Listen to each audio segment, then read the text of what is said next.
आपल्यापैकी जवळजवळ प्रत्येकालाच ही सवय असेल, म्हणजे काम करता करता किंवा अगदी सहज बसल्या असताना बोटं मोडण्याची. तो असा छोटासा कटक आवाज ऐकून कसं बरं वाटतं नाही का? पण गंमत म्हणजे या इतक्या साध्या वाटणाऱ्या सवयीमागे काहीतरी वेगळंच दडलंय. ही सवय खरं तर चांगली आहे की वाईट? चला, आज यामागचं सत्य काय आहे ते बघूया. हा प्रश्न खरं तर खूप जणांना पडतो. अनेकदा बोटं अशी ताठरल्यासारखी वाटली की आपला हात नकळतपणे बोटांकडे जातोच. काहींसाठी तर ही एक प्रकारची बेचैनी घालवायची सवयच बनलेली असते.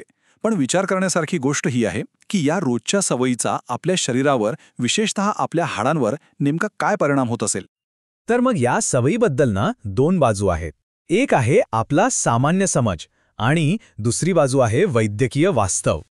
आपल्याला साधारणपणे असं वाटतं की बोटं मोडली की कसं एकदम रिलॅक्स वाटतं, सांधे मोकळे झाल्यासारखे वाटतात. पण मेडिकल सायन्सनुसार हा फक्त एक गैरसमज आहे. खरं तर ही सवय हळूहळू आपल्या सांध्यांच्या आजूबाजूच्या नाजूक भागांना कमकुवत करू शकते आणि यामुळे आपल्या हातांची पकड आणि कामाची ताकदसुद्धा कमी होऊ शकते. पण एक मिनिट थांबा. जर हाडं एकमेकांवर घासत नसतील तर मग बोटं मोडल्यावर तो कटक किंवा कुटकुट असा आवाज येतो तरी कुठून? हा प्रश्न महत्त्वाचा आहे. चला, या आवाजामागचं रहस्य काय आहे ते उलगडूया. आता बघा, आपल्या शरीरातल्या जॉईंट्समध्ये म्हणजे बोटं, गुडघे, कोपरं या सगळ्या सांध्यांमध्ये एक खास प्रकारचं द्रव असतं. त्याला म्हणतात सायनोव्हियल फ्लुइड. सोप्या भाषेत सांगायचं तर हे आपल्या सांध्यांचं ग्रीस आहे.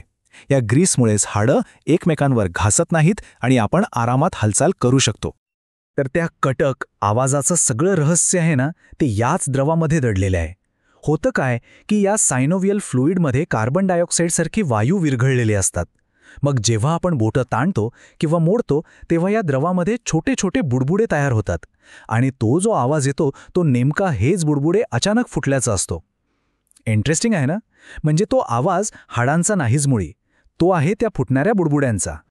बरं, तर आता हे सगळं विज्ञान समजल्यावर आपल्या मनात प्रश्न येतो की मग फायनल वर्डिक्ट काय आहे? बोटं मोडण्याबद्दलचा अंतिम निष्कर्ष काय निघतो? इथे अजिबात कन्फ्युजनला जागा नाहीये. वैद्यकीय तज्ज्ञांचा सल्ला अगदी स्पष्ट आणि सरळ आहे. ही सवय जेवढ्या लवकर सोडता येईल तेवढ्या आपल्या सांध्यांच्या आरोग्यासाठी उत्तम आहे. खरंच हे आपल्याला विचार करायला भाग पाडतं. एक एवढीशी छोटी, निरुपद्रवी वाटणारी सवय जी आपण दिवसातून कित्येकदा करतो, तिचे परिणाम इतके मोठे असू शकतात का?